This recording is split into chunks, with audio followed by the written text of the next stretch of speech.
இன்றைக்கி நம்ம என்ன வீடியோ பார்க்க போகிறோன்னா மஸ்ட் ஏட் தி ப்ளே பாயோட எபிசோட் 4 தான் பார்க்க போகிறோம். The topic is familiar faces. Hi guys, this is your Mia. First time நம்ம வீடியோவை பார்க்குறீங்கன்னா சப்ஸ்கிரைப், லைக் அண்ட் சப்போர்ட் பண்ணுங்கள். அண்ட் ரெகுலர் வாட்சஸ்க்கு ஹாய் கைஸ். இப்போ நம்ம வீடியோக்குள்ளே போகலாமா? சாப்டர் 4க்குள்ளே போகிறதுக்கு முன்னாடி ரீகாப் மட்டும் பார்த்துடலாம். போன எபிசோடில் என்ன ஆச்சுன்ட்டு. எபிசோட் 3ல் என்ன ஆச்சுன்னா, சீசன் 1 முடிச்சிருப்பாங்கள்ல, அங்கே ஊட்டியிலேருந்து தாரா தனியாக கிளம்பி வந்திருப்பா. அதுக்கப்புறம் என்ன ஆச்சு, அவள் கௌஷியை பார்த்து அங்கே நடந்தது எல்லாத்தையும் சொன்னால் திருப்பி ஜெயின் மேலே லவ் இருக்குன்ட்டு. இதுதான் அந்த எபிசோடாக இருந்திருக்கும்.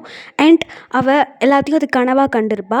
அதுக்கப்புறம் கௌஷி கூட ஒரு சின்ன கான்வர்சேஷன் இருந்திருக்கும், அவள் எப்படி அந்த முகமுடி திருவிழாலேருந்து வீட்டுக்கு வந்தான்ட்டு. இதுக்கப்புறம் என்ன நடக்க போகுதுன்ட்டு சாப்டர் 4ல் பார்க்கலாம்.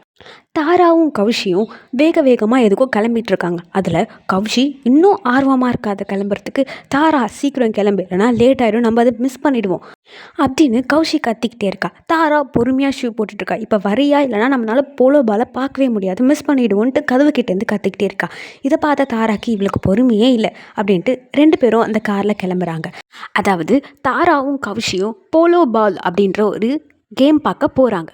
அப்போது அந்த காரில் ட்ராவல் பண்ணும்போது நேற்று நைட் என்ன நடந்தது அதை பற்றி தான் தாரா நோயன்னு கௌஷிக்கிட்ட கேட்டுக்கிட்டே இருக்கா. நான் எப்படி வந்தேன், என்ன பண்ணேன். ஆனால் தாரா நைட்டு அவள் ஒரு ஸ்ட்ரேஞ்சர் கூட டான்ஸ் ஆடினேன் அப்படின்ட்டு இப்போ வரைக்குமே கௌஷிக்கிட்ட அதை சொல்லாமல் ஹின் பண்ணி கேட்டுட்ருக்கா. கௌஷிக்கு என்ன ஒரு க்யூரியாசிட்டினா, நேற்று அவளுக்கு ஜெகன் கூட எப்படி டே ஸ்பெண்ட் ஆச்சு அப்படின்ட்டு அதை கேட்க ட்ரை பண்ணுறான். ஆனால் அதை கூட கேட்க விடாமல் தாரா நேற்று என்ன ஆச்சு, வேறு யாரெல்லாம் பார்த்தேன் அப்படின்ட்டு இன்டைரக்டாக கௌஷிக்கிட்ட கேட்டுக்கிட்டே இருக்கா. அப்போது தாரா, நேற்று நீ ரிவரை பார்த்ததா சொன்னியே, நீ ரிவர் கூட டான்ஸ் ஆனதா சொன்னியே, ஒருவேளை நீ முன்னாடி சொன்ன மாதிரி உன்னை யாருன்னே தெரியாமல் டான்ஸ் ஆனது ரிவர் தான், உனக்கும் ரிவருக்கும் நல்லா இருக்குமோ அப்படின்னு கேட்டா. அதுக்கு கௌஷி சொல்கிறா, ரிவரை எனக்கு 9th ஸ்டாண்டர்ட்லேருந்து தெரியும், அவன் ஹேண்ட்ஸமாக இருப்பான், ஸ்டார்டிங் எல்லா பொண்ணுங்கிட்டேயும் ஃப்ளர்ட் பண்ணுற பையன் தான் நினச்சேன். ஆனால் போக அவன் கூட க்ளோஸாக பழகதாக தெரிஞ்சது, அவன் ஒரு responsible man, loyal to everyone, கைண்டான பர்சன். ஆனால் அவனுக்கும் எனக்கும் செட் ஆகாது, இந்த மாதிரி புது ரூட் போட தான் ட்ரை பண்ணாத அப்படின்ட்டு கௌஷி தாரா கிட்ட வார்ன் பண்ணிகிட்டே வராங்க. அப்போது கௌஷி கேட்குறாங்க, சரி நீ சொல்லு, நேற்று ஜெகன் கூட உனக்கு எப்படி போச்சு அப்படின்ட்டு. அதுக்கப்புறம் தாரா அவளே யோசிக்க ஸ்டார்ட் பண்ணுறா. ஜெகன் கூட எப்படி போச்சா, நேற்று என்னோட கான்சன்ட்ரேஷனே ஜெகன் மேலே இல்லாமல் போச்சே, அந்த ஸ்ட்ரேஞ்சர் என் கூட டான்ஸ் ஆன ஸ்ட்ரேஞ்சர் யாருன்னு தெரிஞ்சுக்க தான் நான் ட்ரை பண்ணேன். யாரோ என்னை தூரமாக இருந்து என்னோடய ஒரு மூவியும் நோட் பண்ணுற மாதிரி இருந்துச்சு. அதனால் என்னோடய மைண்ட் என்கிட்டே இல்லை, நான் ஃபுல்லாக டிஸ்ட்ராக்டடாக இருந்தேன். அதை நினச்சி ஜெகனும் வரி பண்ணிகிட்டு இருந்தான் என்னன்ட்டு. ஆனால் என்னோடய மைண்ட் தான் என்கிட்ட இல்லையே, அவன்கிட்ட சொல்லி சமாளிக்கவே அந்த நைட்டே போயிடுச்சு. அதுக்கப்புறம் கௌஷி கேட்குறா, சரி நீ போன மேட்ரு தான் என்ன ஆச்சு, நீ போனன்ற நோக்கமே வேறையே அப்படின்னவன தான் தாராக்கு ஸ்ட்ரைக் ஆகுது. ஆமாம், நம்ம ஏன் அந்த முகமுடி திருவிழாவுக்கு போனோன்னா, நம்ம ஜெகனுக்கு ஒரு வாய்ப்பு தரலான்னு இருந்தோம், அதுக்கு தான் நம்ம அந்த முகமுடி திருவிழாக்கே போகணுன்னு நினச்சோம். ஆனால் அங்கே நடந்தது வேறு, அந்த ஸ்ட்ரேஞ்சர் என்னோடய கான்சன்ட்ரேஷனையே மாற்றிட்டாரு, என்னை டிஸ்ட்ராக்ட் பண்ணிட்டாரு. நான் இப்போது ஜெகனுக்கு ஒரு வாய்ப்பு தரலாமா வேணாவா, நான் அந்த குழப்பத்திலே இருக்கேன், இதெல்லாம் எனக்கு வெளியே சொல்லலாம், எனக்கு மண்டை வெடிச்சிடும் போல் இருக்குது அப்படின்ட்டு நான் கௌஷிக்கிட்ட சொல்லலான்னு வந்தேன். நான் அவனை பார்த்தேன் அப்படின்னு தயங்கி சொன்னேன். கௌஷியும் அவனா யார் அப்படின்னு கேட்கும்போது, அவன் தான் ஜெயின்ன்ற மாதிரி நான் சொன்னேன். அதை கேட்டு அவள் கண்ணெல்லாம் விரித்து ஷாக் ஆகி, அவனியா, எப்படி பார்த்தேன், எப்போ பார்த்தேன் அப்படின்னு சொன்னதும், நான் என் உணர்வை வச்சு தான் சொல்கிறேன், நான் அவனை பார்க்கல, ஆனால் என் கூட ஒரு ஸ்ட்ரேஞ்சர் டான்ஸ் ஆடினான், அது நான் ரிவர்னு நினச்சேன் உன் கூட டான்ஸ் ஆனதுனால. ஆனால் எனக்கு என்னமோ அவன் என் கூட டான்ஸ் ஆடினது எனக்கு அந்த கொடுத்த ஃபீல், அதெல்லாம் பார்த்தா ஜெயின் மாதிரி இருக்குமோன்னு எனக்கு ஃபீல் ஆகுது அப்படின்னு சொல்கிறான். அதுக்கு கௌஷி, உனக்கு ஃபீல் ஆச்சுன்னா அது கண்டிப்பாக ஜெயினாக தான் இருப்பான்னு நினைக்கிறேன், உனக்கு ஃபீல் ஆச்சுல, அப்போ கண்டிப்பாக அது ஜெயின் தான் அப்படின்ட்டு கௌஷி சொல்கிறான். அதுக்கு தாரா என்ன சொல்கிறான்னா, எனக்கு கன்ஃபார்மாக தெரியல, ஏன்னா அங்கே இருக்கவங்க எல்லாரும் முகமூடி போட்டுருந்தாங்க, அவங்களும் முகமூடி போட்டுட்ருந்தாங்க, அதாவது மாஸ்க் போட்டிருந்தாங்க அப்படின்னு சொல்கிறா. அதுக்கு கௌஷி, முகமூடி திருவிழாக்கு எல்லாரும் முகமூடி தான் போடுவாங்க, ஆனால் உனக்கு அது ஜெயின்னு மனசில் படுதில்லை, அதுவே போதும் அப்படின்ற மாதிரி கௌஷி சொல்கிறா. அதுக்கு தாரா, நான் ஃபர்ஸ்ட் அந்த ஸ்ட்ரேஞ்சர் கூட டான்ஸ் தான் ஆடினேன், அது நான் ஜெகன்னு நினச்சி தான் டான்ஸ் ஆட ஸ்டார்ட் பண்ணேன், ஆனால் போக தெரிஞ்சது அது ஜெகன் கிடையாது, அந்த பர்சனால தான் எனக்கு அந்த முகமூடி திருவிழாவில் என் மைண்ட் ஜெகன் பக்கம் இல்லாமல் இருந்துச்சு அப்படின்ட்டு அவள் சிரிக்கிறா. இதை பார்த்த கௌஷி கையை கட்டிட்டு என்ன அப்படின்ன உடனே தாரா ஒன்றும் இல்லையே அப்படி சொல்கிறா. அதுக்கு கௌஷி என்ன சொல்கிறான்னா, இங்கே பாரு என் அன்புள்ள தோழியே, எனக்கு உன்னை பற்றி தெரியும், நான் கரெக்டுன்னு தெரியும், நீ ராங்குன்னு தெரியும், நான் சொன்னாலும் நீ ஒத்துக்க போகிறதில்ல, ஆனால் இதுதான் உண்மை. நீ இன்னுமே ஜெயினை மறக்கலை, நீ அவனை தான் மனசில் நினச்சிட்ருக்க. நீ அதாவது ஜெகனுக்கு ஒரு வாய்ப்பு தரலான்னு நினச்ச.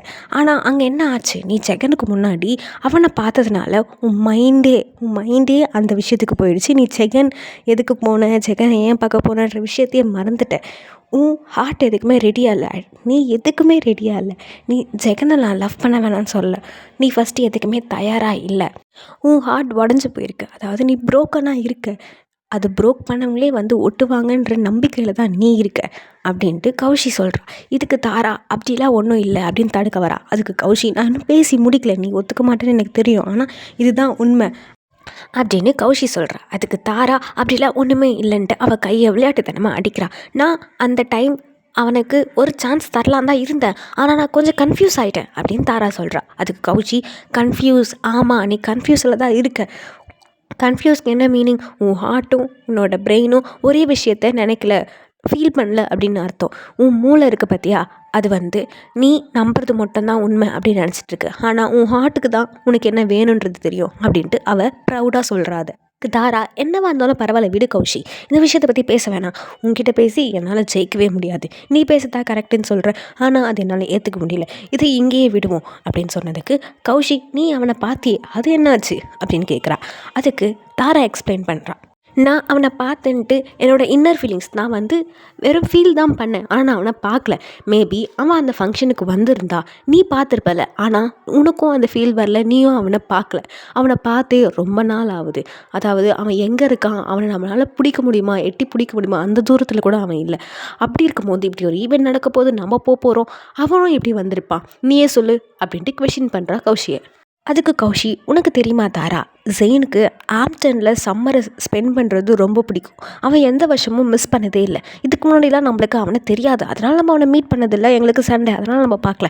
ஆனால் எல்லா சம்மருக்கும் ஜெயினும் இங்கே வருவான் அப்படின்ற மாதிரி அதை கேட்ட உடனே தாராக்கு ஹார்ட் பீட்டெல்லாம் அதிகமாக துடிக்குது. அவளுக்கு ஒரு மாதிரி படபடப்பாக ஆகுது. அதோடு இல்லாமல் இது ஜெகனுக்கும் தெரியுமான்ற மாதிரி கேட்குறா. ஆமாம், ஏன் ஜெகன் நேற்று அவன் என்னை விட்டதுலேருந்து நம்ம பார்த்துக்கவே இல்லை, பேசிக்கவே இல்லை, எப்போவுமே அவன் காலையில் எனக்கு டெக்ஸ்ட் பண்ணுவான், ஆனால் அது கூட பண்ணலையே, ஒரு வேளை அவன் சீக்கிரம் எழுந்துக்க மாட்டான், அவன் மார்னிங் பர்சன் கிடையாது அப்படின்ட்டு அவளே மைண்டில் கன்ஃபியூஸ் பண்ணிக்கிட்டே இருக்கா. அப்போது ஒரு ஃபெமிலியர் வாய்ஸ், என்ன லேடிஸ் இன்னொரு அழகான நாளா அப்படின்னு கேட்குது. யாருன்னு திரும்பி பார்த்தா அங்கே தான் ரிவர் இருக்கா. இது பார்த்த தாராக்கு ஒரே ஹாப்பி, இப்போ ஏன் டர்ன், உன்னை நான் வச்சு செய்ய போகிறேன் அப்படின்ற மாதிரி கௌஷியை பார்த்து சிரிச்சிட்டு. ஆனால் கௌஷி ஒரு மாதிரி இரிட்டேட்டடாக இருக்கா. வந்த உடனே கௌஷியை பார்த்து ரிவர் கேட்குறான், என்ன நேற்று நல்ல ஹாப்பியான டேவா?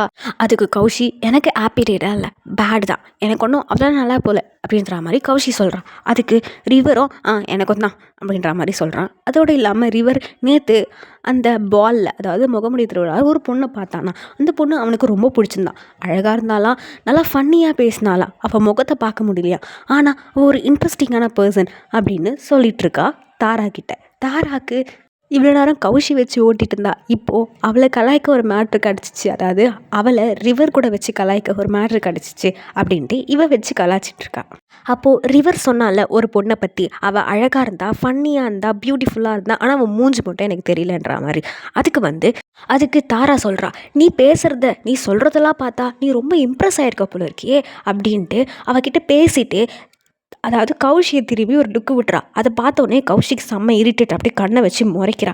அதுக்கு கௌஷி சொல்கிறா, வாய்ப்பே இல்லை, ஒரு பொண்ணு அழகாக இருப்பா, ஃபன்னாக இருப்பா, அமேசிங்காக இருப்பா, அது எப்படி நீ ஒரு மீட்டில் எல்லாமே தெரிஞ்சிருவியா, அவள் பேர் கூட உனக்கு தெரியாது, நீ அவளை பற்றி எப்படி அவ்வளோ கான்ஃபிடென்ட்டாக சொல்கிற அப்படின்ன உடனே அதுக்கு ரிவர் கேட்பான், எனக்கு பேர் தெரியாதுன்னு உனக்கு எப்படி தெரியும், எனக்கு ஃபஸ்ட்டு பேர் தெரியாதுன்றது உனக்கு எப்படி தெரியும் அப்படின்ற மாதிரி 2 தடவை கேட்கும் போது அவளுக்கு என்ன பண்ணுறது தெரியல, பதட்டம் ஆகிடும் போது, எனக்கு உன்னை பற்றி நல்லா தெரியும், நீ ஒரு பொண்ணை பார்த்து பிடிச்சிருந்தா நீ இப்போ எப்படியோ அவள் கூட தான் சுற்றிட்டு இருப்ப, இப்போ நீ அவள் கூட இல்லைன்னா அவளுக்கு உன் பேர் கூட தெரிஞ்சிருக்காது, உனக்கு அவள் யாருன்னே தெரிஞ்சிருக்கா, அதனால தான் நீ இங்கே அன்லக்கியாக இருக்க, தனியாகவும் இருக்க அப்படின்ட்டு நக்கலாக சொல்கிறா. இதை பார்த்த தாராக்கு மனசில் ஒரு தோணுது, கௌஷி நீ இவ்வளோ டேலண்ட்டா, ஒரு ஸ்ட்ரெஸ்ஸான ஒரு சுச்சுவேஷனாக இவ்வளோ ஈஸியாக ஹேண்டில் பண்ணுறே அப்படின்ட்டு மனசில் நினைக்கிறா. அப்போ வந்து ரிவர் கேட்குறான், எனக்கு அவள் பேர் தெரியாதுன்னு உனக்கு ஷுவராக தெரியுமா அப்படின்ட்டு புருவத்தில் தூக்கி ஒரு மாதிரி நக்கலாக கேட்கும். அதோட அவன் சொல்கிறான், நீ கவலைப்படாத, நான் எப்படியாச்சும் அந்த பொண்ணை கண்டிப்பாக கண்டுபிடிச்சிருவேன்ட்டு. இதெல்லாம் பேசிகிட்டு இருக்கும்போது தாராக்கு சிரிப்பை அடக்க முடியல. ஏன்னா அவளுக்கு தெரியும் நேற்று கௌஷி டான்ஸ் ஆன பர்சன் ரிவர் தான். ஆனால் ரிவர் வந்து யார் கூட டான்ஸ் ஆனன்றே தெரியாமல் இருக்கான். அதாவது அவன் கௌஷி கூட தான் டான்ஸ் ஆடிருக்கான். இவ்வளோ நாளும் சொன்ன பொண்ணு எல்லாமே கௌஷி தான். ஆனால் அது அவனுக்கு தெரியாது. இதெல்லாம் தெரிஞ்ச உண்மை தாராக்கும் கௌஷிக்கும் 2 பேருக்கும் உண்மை தெரியும். இது தெரிஞ்சு தாராக்கு சிரிப்பை அடக்கவே முடியல. அந்த ஸ்டார்டிங் ஆஃப் த கான்வர்சேஷன் அப்பத்துலேருந்தே அவளுக்கு சிரிப்பு வர ஆரம்பிச்சிருக்கான். அவன் எவ்வளவோ கண்ட்ரோல் பண்ண ட்ரை பண்ணியிருப்பான். ஆனால் இப்போ முடியாமல் ரொம்ப சத்தமாக சிரிச்சிடறா. இதை பார்த்து கௌஷியும் ரிவரும் முறைக்கிறாங்க. முறைச்சிட்டு இவ உடனே சாரின்னு கேட்குறா. அதுக்கு வந்து ரிவர் என்ன சொல்கிறான்னா, ஓகே பரவாயில்ல, நான் போய் அந்த மாஸ்க் போட்ட பொண்ணை தேட போகிறேன், நீங்கள் ஜாலியாக போலோ பாலை என்ஜாய் பண்ணுங்கள், பாய், ஹாவ் அ குட் டே அப்படின்ட்டு அவன் கிளம்புறான். அவன் கிளம்பி ரொம்ப தூரம் போட உடனே கௌஷி சொல்கிறா, நீலாம் ஒரு நல்ல ஃப்ரெண்ட் அப்படின்ட்டு. அதுக்கு தாரா, வேற என்ன பண்ணுறது, நான் ஹெல்ப் பண்ண கூட ட்ரை பண்ணலையே, அவன் உனக்கு மயங்கி போயிருக்கான், உருகி போயிருக்கான், ஆனால் நீ தான் ஒத்துக்க மாட்ற அப்படின்னு சொன்ன உடனே, அதெல்லாம் ஒன்றும் தேவையில்லை, நீ எதுவும் பண்ண தேவையில்லை அப்படின்ட்டு கௌஷி சொல்கிறா. ஏன் இப்படி சொல்கிற, நீயும் ரிவரும் ஒரு பேட் மேட்ச்லால் பார்க்க நல்லா தான் இருப்பீங்க அப்படின்னோடனே, போகுது இதை பற்றி பேசாத, நிறுத்து அப்படின்ட்டு கௌஷி தாரா கையிலே பட்டால்னு ஒரு அடி குடிக்கிற. அவளுக்கு வலிக்குது அப்படின்னு சொல்கிறா. அதுக்கு கௌஷி, இதுக்கு நீ டிசர்வ் தான், அடி வாங்கு அப்படின்ற மாதிரி சொல்கிறா. என்ன கடைசியில் பார்த்தா ரிவர் மட்டும்தான் கௌஷி கூட எந்த கனெக்ட்லேயும் இல்லாமல் இருந்தான். திருப்பி கனெக்ட் பண்ணி விட்டுருவாங்க போல இருக்கு. Kaushi all rounder. Okay, back to story. இவங்க 2 பேரும் இந்த மாதிரி ரிவரை வச்சு பேசி கௌஷி சொல்கிறா, எனக்கு தலைவலியே வந்துச்சு, நான் வந்து பொஃபே கிட்ட போகிறேன், நீ போ அப்படின்னு சொல்லிட்டு போகிறா. அவள் வந்து அந்த பொஃபே டைனிங் ஹாலுக்கு போகிறா. தாரா வந்து அந்த கேம் விளையாடுறதுக்காக, அந்த போலோ கேம் தான், அந்த குதிரை மேலே ஏறி யார் ஃபஸ்ட்டு அந்த குதிரையோட அந்த லைனில் தொடுறாங்க, அதுதான் அந்த போலோ கேம். அதுக்கு போய் நிற்கிறா, சுற்றி முற்றி பார்க்குறா. நிறைய ஃபெமிலியர் ஃபேஸஸ்லாம் தெரிஞ்சிருக்கு, அதாவது ஹீரோ ஆக்டர்ஸ் அவங்களாம் நிறைய தெரிஞ்சிருக்காங்க. அதை தாண்டி அவளுக்கு ரொம்ப ஃபெமிலியரான ஃபேஸ் ஒன்று அவள் பார்க்குறா. பார்த்தது இல்லாமல் அவங்கள பார்த்து சிரிக்கிறா. அவங்க பேரை கத்துறா. யாருன்னா அங்கே தான் நித்தினை ரொம்ப நாள் கழிச்சு நான் இப்போ தான் பார்க்குறேன். எப்பவும் போல் நாங்கள் 3 பேரும் சம்மருக்கு இதே இடத்துல இருக்கோம், ஸ்பெண்ட் பண்ண போகிறோன்ட்டு அவள் பேரை சொல்லி கத்திக்கிட்டே இருக்கா, நித்தின்ட்டு. ஆனால் நித்தின் அதுக்கு ஆப்போசிட் சைடு இருக்கா, ஒன்றுமே கேட்கல. அவன் பாட்டுட்டு ஆப்போசிட்டில் நடந்து போயிட்டுருக்கா. இவன் பின்னாடி இருந்து கத்திக்கிட்டே இருக்கா. அவன் கையில் 2 சாம்பியன் பாட்டில் வேறு இருக்குது. அவள் தாரா யோசிக்கிற, ஒரு வேளை நம்ம கத்துற சவுண்ட் அவனை கேட்கலையோ அப்படின்ட்டு அவன் போகிற சைடே அவளும் ஓடுறா. பின்னாடி நித்தின்னு கத்திட்டு கொஞ்சமாக டிஸ்டன்ஸ் குறையும் போது அவளுக்கு ரொம்ப ஹாப்பி ஆகுது. ஓகே, இந்த தடவை நம்ம நித்தினா பார்த்து பேசுகிறோம், அவன் கூட இந்த சம்மரை ஸ்பெண்ட் பண்ணுறோம், ஏன் அவன் சொல்லாமல் கொள்ளாமல் ஸ்கூலை விட்டு போனால் நான் கண்டிப்பாக கேட்க தான் போகிறேன் அப்படின்ட்டு நித்தின் பின்னாடியே ஓடிட்டுருக்கா. நித்தின் ஒரு இடத்துல நின்று அவள் கையில் இருந்த 2 சாம்பியன் பாட்டிலில் ஒரு போலோ பிளேயர்கிட்ட கொடுக்குறான். அந்த போலோ பிளேயர் ட்ரெஸ் போட்டுட்டு அந்த கேமுக்காக அவங்க ரெடி ஆகிட்டு இருக்காங்க போல இருக்குது. இவள் பின்னாடி இருந்து தான் பார்க்குறா. ஆனால் அவங்க நிற்கிறது, அவங்க கண், அவங்க ஹேர், ப்ரௌன் ஹேர் எல்லாம் இவளுக்கு தெரிஞ்ச மாதிரி இருக்குது. என்னடா இது தெரிஞ்ச ஆள் மாதிரி இருக்குது, நித்தின் யார்கிட்ட பேசுகிறான், ரிவரும் கிடையாது அப்படின்ட்டு இவள் எட்டி பார்க்க ட்ரை பண்ணுறான். ஆனால் அவங்க 2 பேரும் ரொம்ப ஃப்ரெண்ட்லியாக பேசிகிட்டு இருக்காங்க. அவங்க ஃப்ரெண்ட்லியாக பேசுறது நம்ம தடுக்க வேணாம், நம்ம அவங்களுக்குள்ள நடுவில் இன்டரப்ட் பண்ண வேணாம் அப்படின்ட்டு அவள் ஓரமாகவே நின்றுட்டு அது யாருன்னு பார்க்க ட்ரை பண்ணிகிட்ருக்கான். ஆனால் நித்தின் வந்து தாரா எப்படி நிற்கிறானோ அதே மாதிரி நிற்கிறான். அதாவது அந்த நித்தினோட முதுகு தான் தெரியுது, அந்த முதுகு வந்து அவங்க ஆப்போசிட்டில் இருக்க பர்சனாக மறைச்சிட்ருக்கு.